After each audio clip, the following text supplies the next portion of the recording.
तो चलिए स्टार्ट करते हैं। कल हमारा एक टॉपिक खत्म हो गया था, संधि, है ना। पिछले हमने लेक्चर में खत्म किया था आपके पीटी एग्जाम से जो आपकी संधि थी उसे खत्म कर दिया है ना, जो कि टेस्ट था। और आज हमारा टेस्ट होगा वाक्यांशों के लिए एक शब्द। देखा जाए बहुत इजी टॉपिक है, लेकिन प्रयास करिएगा कि सभी क्वेश्चन आपके यहाँ पर आज सही हो जाएं। ठीक है, चलिए स्टार्ट किया जाए। आवाज आ रही है, क्लियर है सभी को? चलिए, बहुत बहुत धन्यवाद, वेलकम है आपको पहली बार आने के लिए। चलिए, तो क्वेश्चन दिया है कि जिसका शत्रु पैदा ना हुआ हो के लिए एक शब्द क्या होगा। चलिए जल्दी जल्दी जवाब दीजिए कि जिसका शत्रु पैदा ना हुआ हो के लिए एक शब्द क्या हो जाएगा। तो चलिए यहाँ पर जवाब आ रहा है ऑप्शन यहाँ पर आपका डी नंबर। तो बिल्कुल राइट आंसर आपका आ चुका है। यहाँ पर ऑप्शन डी हो जाएगा, आजाद शत्रु कहा जाता है। क्या? आजाद शत्रु कहा जाता है। ठीक है, यहाँ पर दिया है शत्रुहीन। शत्रुहीन मतलब क्या होता है?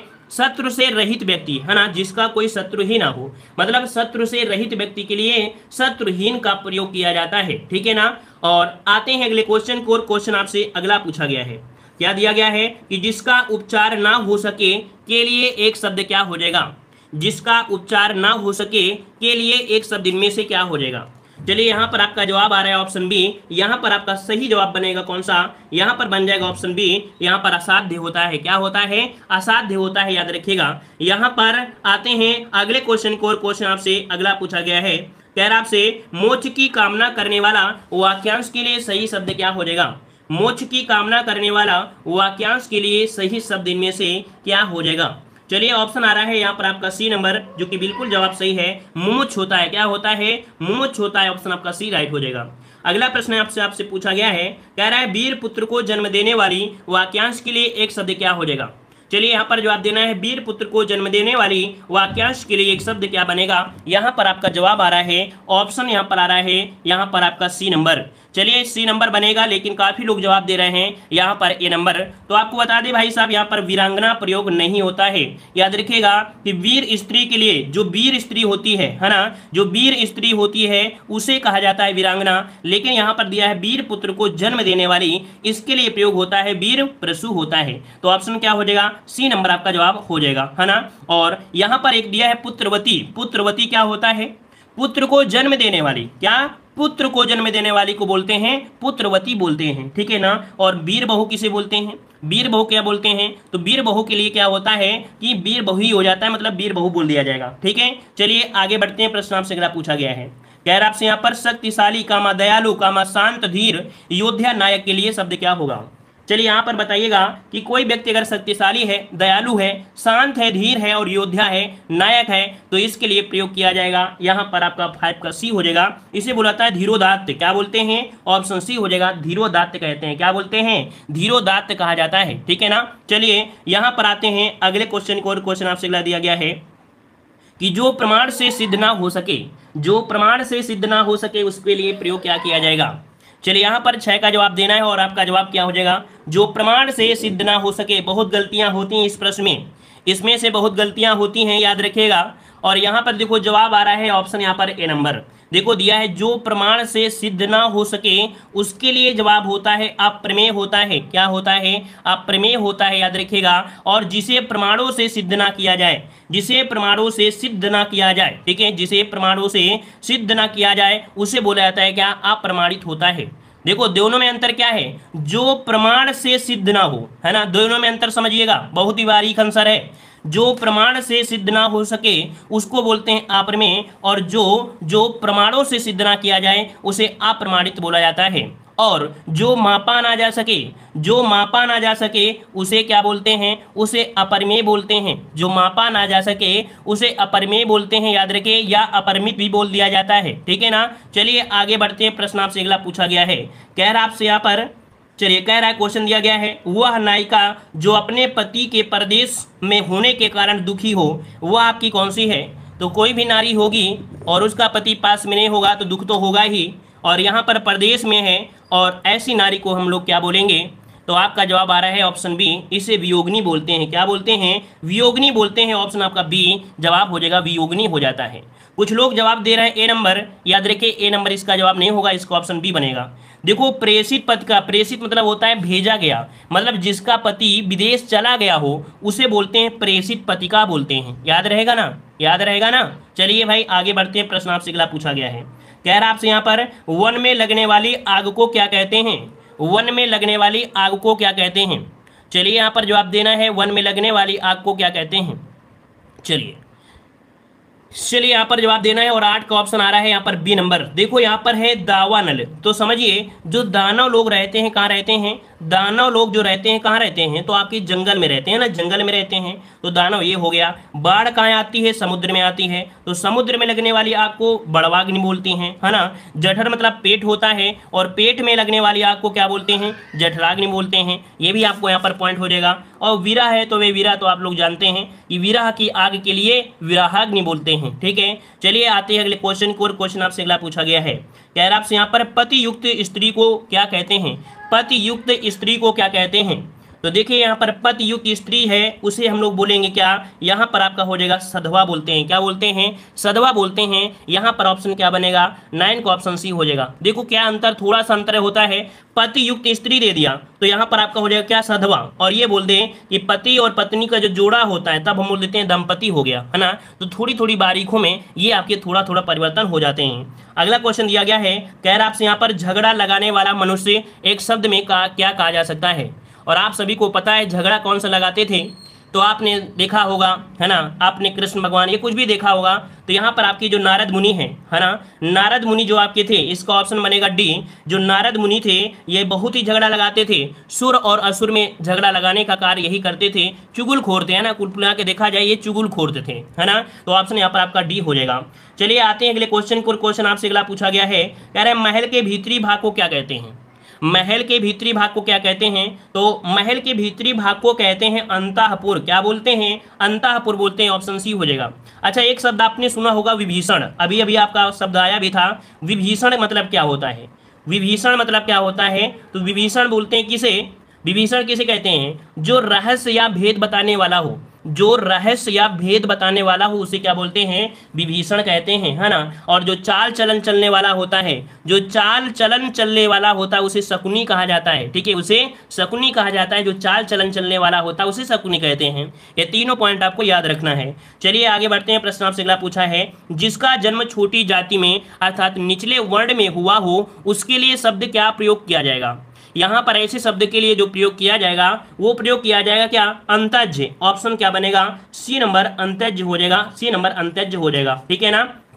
और अगर पूछे कि अंडज मतलब क्या होता है, जो अंडे से जन्म लेता है, जो अंडे से जन्म लेता है उसे अंडज कहते हैं, ठीक है, उसे अंडज कहते हैं। और शूद्र तो आपको पता है कि आपके 4 वर्णों में ब्राह्मण, क्षत्रिय, शैव, वैश्य और आपका शूद्र, उनमें से शूद्र एक क्या होता है, आपका वर्ण होता है जिसे छूना मना हो, है ना, जिसे छूना मना हो, यहाँ पर आपका हो जाएगा। और अछूत किसे कहते हैं, जो छूने योग्य ना हो। दोनों में देखो अंतर क्या है, दोनों में अंतर क्या है, शूद्र कहा जाता है जिसे छूना मना हो, जिसे छूना मना हो उसे शूद्र कहते हैं, और जो छूने योग्य ना हो उसे अछूत कहते हैं। दोनों में देखो क्या अंतर मिल गया, थोड़े से बारीक में आंसर बदल जाता है। अगला क्वेश्चन दिया गया है, कह रहा है इंद्रियों को जीत लिया हो जिसने, इंद्रियों को जीत लिया हो जिसने उसे क्या कहते हैं। पसंद आ रहा हो तो शर्म मत करिएगा, वीडियो को लाइक जरूर करिएगा, ठीक है।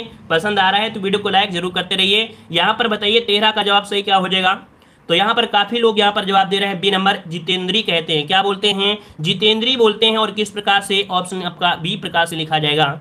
आते हैं अगले क्वेश्चन को, और क्वेश्चन दिया गया है कि जिसका इलाज ना हो सके उसके लिए क्या शब्द प्रयोग किया जा सकता है।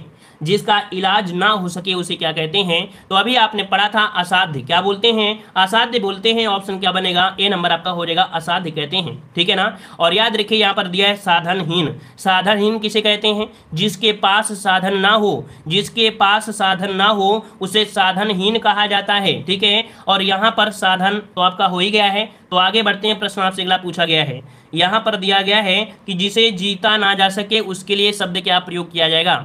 ये सब कुछ आपको प्रैक्टिस सेट में मॉडल पेपर में देखने को मिला होगा। जिसे जीता ना जा सके उसके लिए क्या प्रयोग किया जाएगा। तो यहाँ पर आपका अजय हो जाएगा, क्या, उसे हम लोग अजय कहते हैं। ऑप्शन इसका आपका ए हो जाएगा, अजय कहा जाता है, ठीक है। और अगर पूछे अज्ञेय किसे कहते हैं, अगर पूछे आपसे कि अज्ञेय किसे कहते हैं, तो जिसे जाना ना जा सके, क्या, जिसे जाना ना जा सके उसे बोलते हैं अज्ञेय कहते हैं। और याद रखिएगा कि यहाँ पर जो दिया गया है क्या, दुर्जेय, दुर्जेय किसे कहते हैं, दुर्जेय कहा जाता है जीता जा सके, है ना, क्या, जो कठिनाई से जीता जा सके, जो कठिनाई से जीता जा सके, जो कठिनाई से जीता जा सके उसे दुर्जेय कहते हैं, ठीक है ना। और यहाँ पर दिया है अपराजय, अपराजय मतलब होता है जिसे पराजित ना किया जा सके, जिसे पराजित ना किया जा सके उसे अपराजय बोलते हैं। तो ये चारों ही पॉइंट आपके अलग अलग स्थितियों में पूछे भी गए हैं। चलिए आगे बढ़ते हैं। प्रश्न आपसे अगला पूछा है, जो क्षीण ना हो सके उसके लिए उपयुक्त शब्द आपका कौन सा है। चलिए यहाँ पर बताइएगा, जो क्षीण ना हो सके उसके लिए कौन सा शब्द आपका प्रयोग किया जाएगा। चलिए यहाँ पर जवाब आ रहा है, ऑप्शन है आपका यहाँ पर सी नंबर, उसे अक्षय कहते हैं। क्या बोलते हैं, अक्षय। आपने नाम सुना होगा अक्षय पात्र। अक्षय पात्र मतलब होता है जिसमें से आप कितना भी निकालते रहो खत्म नहीं होता है। तो यहाँ पर ऑप्शन क्या हो जाएगा, सी नंबर आपका जवाब राइट हो जाएगा, है ना। यहाँ पर एक शब्द आ रहा है अमिट। तो आप कह सकते हैं कि सर अमिट मतलब क्या होता है, तो अमिट उसे बोलते हैं जो मिट ना सके, जो मिट ना सके, जो मिट ना सके, मिट ना सके उसे अमिट कहा जाता है, अमिट कहा जाता है। यहाँ पर दिया है अनंत, और अनंत कहा जाता है जिसका अंत ना हो, जिसका अंत ना हो उसे अनंत कहा जाता है। चलिए आगे बढ़ते हैं। प्रश्न आपसे अगला पूछा गया है, कह रहा है जो सब कुछ जानता है उसके लिए शब्द क्या होगा। चलिए, जो सब कुछ जानता है उसके लिए शब्द क्या होगा। तो यहाँ पर 17 का ऑप्शन बनेगा डी, जो कि सभी का जवाब यहाँ पर राइट है। उसे सर्वज्ञ कहते हैं। क्या बोलते हैं, सर्वज्ञ कहते हैं। तो आपके दिमाग में आ रहा होगा कि सर ये बताइए कि त्रिकालज्ञ किसे बोला जाता है, त्रिकालज्ञ किसे कहते हैं। तो याद रखिए, जो भूत, वर्तमान और भविष्य तीनों कालों को जानता है, क्या, जो तीनों कालों को जानता है उसे त्रिकालज्ञ कहा जाता है। याद रखिए, त्रिकालज्ञ कहा जाता है, ठीक है ना। और ज्ञानी किसे कहते हैं, तो आप सभी को पता है कि जिसने ज्ञान प्राप्त किया हो, जिसने ज्ञान प्राप्त किया हो उसे ज्ञानी कहा जाता है। चलिए भाई आगे बढ़ते हैं। प्रश्न आपसे अगला पूछा गया है, कह रहा आपसे यहाँ पर कि जिसके सिर पर चंद्र हो, जिसके सिर पर चंद्र हो उसे क्या कहते हैं। तो बताइएगा, यहाँ पर चंद्रशिखर बोलते हैं या चंद्रशेखर बोलते हैं या चंद्र ग्रहण कहते हैं या चक्रधर कहते हैं। तो ऑप्शन आ रहा है यहाँ पर आपका बी नंबर, कि जिसके सिर पर चंद्र हो उसे चंद्रशेखर कहते हैं, ठीक है, उसे चंद्रशेखर कहते हैं। और यहाँ पर दिया है चक्रधर। चक्रधर क्या बोला जाता है, जो चक्र को धारण करता है, जो चक्र को धारण करता है उसे चक्रधर कहा जाता है ना, उसे चक्रधर कहा जाता है। और चंद्र ग्रहण के बारे में तो आप सभी को पता है कि छाया पड़ने से उसका सारा भाग दिखाई न दे, है ना, चंद्र ग्रहण आपका होता है। पृथ्वी की छाया पड़ने से उसका कुछ भाग या सारा भाग दिखाई नहीं देता, उसे चंद्र ग्रहण की परिभाषा तो आप लोग जानते हैं।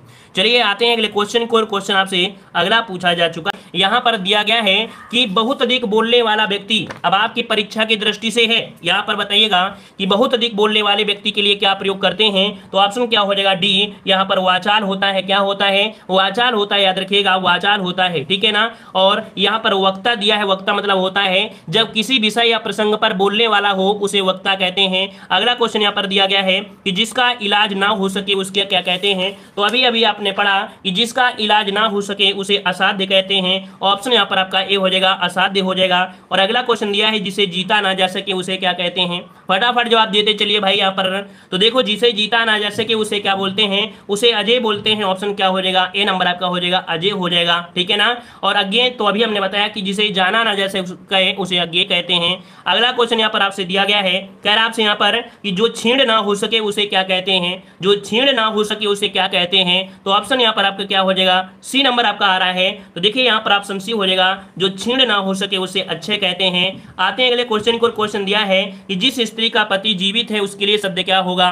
जिस स्त्री का पति जीवित है उसको क्या कहते हैं। तो यहाँ पर आपका जवाब हो जाएगा ऑप्शन बी, यहाँ पर आपका सधवा हो जाएगा। ऑप्शन बी हो जाएगा सधवा, यहाँ पर आपका जवाब राइट हो जाएगा। आगे बढ़ते हैं। प्रश्न आपसे अगला पूछा गया है, कह रहा है जो सब कुछ जानता है उसके लिए क्या प्रयोग करेंगे। जो सब कुछ जानता है उसको प्रयोग क्या करेंगे, उसके क्या प्रयोग करेंगे। तो ऑप्शन क्या हो जाएगा, यहाँ पर ऑप्शन डी हो जाएगा, सर्वज्ञ हो जाएगा, सर्वज्ञ हो जाएगा। आते हैं अगले क्वेश्चन को। क्वेश्चन दिया है कि जिसके सिर पर चंद्र हो उसे क्या कहते हैं। एक क्वेश्चन आपके यूपीएससी एग्जाम में पूछे जा चुके हैं, है ना। तो यहाँ पर आपका जवाब क्या हो जाएगा, बी हो जाएगा, चंद्रशेखर कहते हैं। चंद्रशेखर आपका जवाब राइट हो जाएगा। अगला क्वेश्चन दिया है जिसके हृदय में ममता नहीं है, जिसके हृदय में ममता नहीं है उसे क्या बोलते हैं। तो उसे बोलते हैं क्या, यहाँ पर आपका जवाब आ रहा है ऑप्शन सी, निर्मम बोलते हैं या मर्माहत बोलते हैं। जिसके हृदय में ममता नहीं है, तो यहाँ पर जवाब क्या होगा, जिसके हृदय में ममता नहीं उसे निर्मम कहा जाएगा, है ना। या मरमाहत कहा जाएगा? बताइए भाई, गलती हो सकती है इस क्वेश्चन में, इस क्वेश्चन में कोई दिक्कत भी हो सकती है। यहाँ पर जवाब दीजिएगा कि जिसके हृदय में ममता नहीं है उसे क्या मरमाहत बोलते हैं या निर्मम? तो देखिए ऑप्शन आपका सी निर्मम, क्योंकि जिसके हृदय में आघात किया गया हो, है ना, क्या होता है, जिसके हृदय में आघात किया गया हो उसे मरमाहत कहते हैं, है ना। तो ऑप्शन क्या हो जाएगा? सी नंबर इसका जवाब राइट हो जाएगा। यहाँ पर दिया गया है निर्दय, निर्दय उसे बोलते हैं जिसके हृदय में दया ना हो, जिसके हृदय में दया ना हो उसे बोलते हैं निर्दय। और आगे बढ़ते हैं, प्रश्न आपसे अगला पूछा गया है, कह रहा आपसे यहाँ पर कि तिलक लगाने में किस अन्न का प्रयोग किया जाता है? तिलक लगाने में किस अन्न का प्रयोग करते हैं? तो आप सभी को पता है, याद रखिए, गेहूं, चावल, अदरक, ये धनिया, मिर्चा मत बोलना, इसका आंसर आपको लगाना है अक्षत। जो तिलक लगाने में अन्न प्रयोग होता है उसे अक्षत बोलते हैं। ऑप्शन क्या हो जाएगा? बी नंबर आपका जवाब हो जाएगा। और अगला क्वेश्चन दिया है कि जिसका जन्म छोटी जात तथा निचले वर्ण में हुआ हो उसे क्या कहते हैं? तो अभी आपने पढ़ा, उसे अंतज्य बोलते हैं। क्या बोलते हैं? उसे अंतज्य बोलते हैं। और जिसका जन्म अंडे से हुआ हो उसे आपका अंडज कहते हैं। आगे बढ़ते हैं, क्वेश्चन आपसे अगला दिया है, पति युक्त स्त्री को क्या कहते हैं? पति युक्त स्त्री को क्या कहते हैं? तो पति युक्त स्त्री को क्या बोलते हैं? ऑप्शन सी हो जाएगा, उसे सधवा कहते हैं। ऑप्शन सी हो जाएगा, सधवा हो जाएगा। और अगला क्वेश्चन दिया गया है, कह रहा है झगड़ा लगाने वाला मनुष्य जो होता है उसे क्या कहते हैं? तो झगड़ा लगाने वाला जो मनुष्य होता है हम लोग क्या बोलते हैं? नारद बोलते हैं। और अगला क्वेश्चन दिया गया है, यहाँ पर दिया है महल के भीतरी भाग को क्या कहते हैं? महल के भीतरी भाग को क्या बोलते हैं? तो आपका अंतःपुर कहते हैं। अगला क्वेश्चन यहाँ पर दिया है, जानने की इच्छा रखने वाले के क्या कहते हैं? जानने की जो इच्छा रखता है उसे क्या बोलते हैं? उसे जिज्ञासु कहते हैं। क्या बोलते हैं? जिज्ञासु बोलते हैं। ऑप्शन बनेगा आपका बी नंबर। अगला क्वेश्चन यहाँ पर दिया गया है कि खाद्य सामग्री जो यात्रा के समय रास्ते में उपभोग के लिए दी जाती है, खाद्य सामग्री जो यात्रा के समय रास्ते में उपभोग के लिए दी जाती है उसे क्या कहते हैं? चलिए साथियों, यहाँ पर 15 का जवाब आना है और आपका जवाब आ रहा है सी, आपका पाथे बोलते हैं। क्या बोलते हैं? पाथे बोलते हैं। ऑप्शन क्या हो जाएगा? सी नंबर आपका जवाब हो जाएगा। ठीक है, आगे बढ़ते हैं, प्रश्न आपसे अगला पूछा गया है, कह रहे हैं आधी रात का समय के लिए क्या प्रयोग करेंगे? आधी रात के समय के लिए क्या प्रयोग करेंगे? चलिए 16 का जवाब यहाँ पर क्या हो जाएगा? तो निशीथ होता है। क्या बोलते हैं? उसे निशीथ बोलते हैं, निशीथ कहा जाता है। ठीक है ना। और आते हैं अगले क्वेश्चन को, और क्वेश्चन आपसे अगला पूछा गया है कि जिसके पास कुछ भी ना हो उसके लिए क्या प्रयोग करेंगे? जिसके पास कुछ भी ना हो उसके लिए क्या प्रयोग किया जाएगा? तो याद रखिए उसका प्रयोग होता है अकिंचन। क्या बोलते हैं? अकिंचन बोलते हैं। ऑप्शन आपका ए हो जाएगा। और अगला क्वेश्चन यहाँ पर दिया गया है, कह रहा है दोपहर का सूर्य। चलिए बताइए, दोपहर का सूर्य, दोपहर का जो सूर्य होता है उसे क्या कहेंगे? दोपहर का सूर्य होता है उसे बोलते हैं मार्तंड। क्या बोलते हैं? उसे मार्तंड बोलते हैं। याद रखिएगा, ना ही आपको बोलना है अपराह्न, ना बोलना है सूर्योदय, है ना। क्या बोलेंगे? इसको बोलेंगे मार्तंड। क्या बोलेंगे? मार्तंड, क्योंकि दोपहर की बात कर रहा है। ठीक है, अगला क्वेश्चन दिया गया है, कह रहा है जिसे बुलाया ना गया हो। चलिए बताइएगा इस प्रश्न का सही जवाब क्या बनेगा? जिसे बुलाया ना गया हो उसको क्या बोला जाएगा? तो यहाँ पर आपका जवाब हो जाएगा, ऑप्शन राइट आपका यहाँ पर आपका सी, अनाहूत हो जाएगा। क्या हो जाएगा? अनाहूत होता है, याद रखिए अनाहूत, है ना। और यहाँ पर जिसके आने की तिथि ना हो उसे अतिथि बोलते हैं। अगला देखो, काफी लोग अभी भी जवाब यहाँ पर ए दे रहे हैं, भाई साहब यहाँ पर अतिथि नहीं होगा। अतिथि होता है जिसे आने की तिथि ना पता हो, है ना, आने की तिथि ना पता हो उसे अतिथि कहेंगे। लेकिन जिसे बुलाया ना गया हो उसे अनाहूत कहते हैं। दोनों में अंतर आपको समझ में आ रहा होगा। और अगला क्वेश्चन यहाँ पर दिया गया है कि मोक्ष की इच्छा रखने वाले वाक्यांश के लिए सही शब्द आपका क्या हो जाएगा? तो चलिए भाई, इसका सही जवाब क्या हो जाएगा? चलिए, तो यहाँ पर इसका जवाब आप लोगों को कमेंट बॉक्स में कमेंट करना है। ठीक है, आपको इसका जवाब आपको कमेंट बॉक्स में कमेंट करना है। तो चलिए आते हैं अगले क्वेश्चन में, अगले कह सकते हैं क्लास में। ठीक है, जय हिंद, वंदे मातरम।